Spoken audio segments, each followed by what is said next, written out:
Stop. That is a fact. Stop. Please refute Are you married? my point. Are you married? Please refute. Are you married? I'm not married. No. Okay, so how can you speak on this, brother? You're not qualified to even open your mouth right now. You're not qualified to open your mouth right now. You're not married. Okay, so marriage is a relationship. So marriage is under the umbrella of a relationship. So therefore, since someone doesn't have a title, that doesn't even make no sense. That's a logical fallacy. That's the appeal to authority fallacy. 99% of the time, I refrain from watching conjectural, unscientific debates because I want to conserve my brain cells. But I tuned into this one because I knew it was going to be a shit show worth analyzing, and it exceeded my expectations. The idea that only married people can give marriage advice is asinine as hell. One, because there's already a valid and reliable method for analyzing and assessing relationships as well as predicting relationship outcomes. That's called psychology. You know, the science of human behavior, typically the field of study that marriage counselors, coaches, and therapists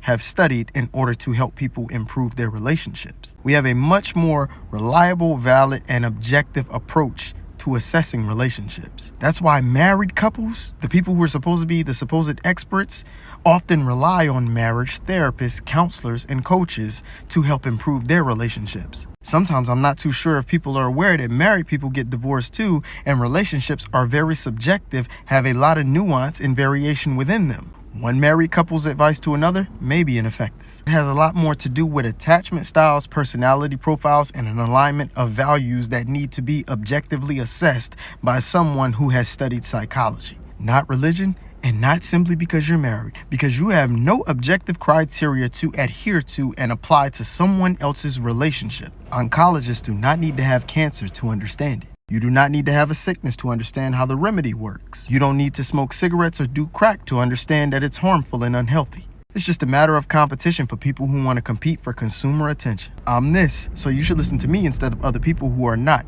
We all do it. I'm doing it right now in this video. But what I'm saying has merit, because it's backed by the literature and has been proven to work time and time again. Married people have the same subjective, erroneous perceptions and interpretations of human behavior, even within their relationships, that any other human would demonstrate when you don't have an objective standard to adhere to. The objective advice and insights that they can offer without any psychological education is severely limited.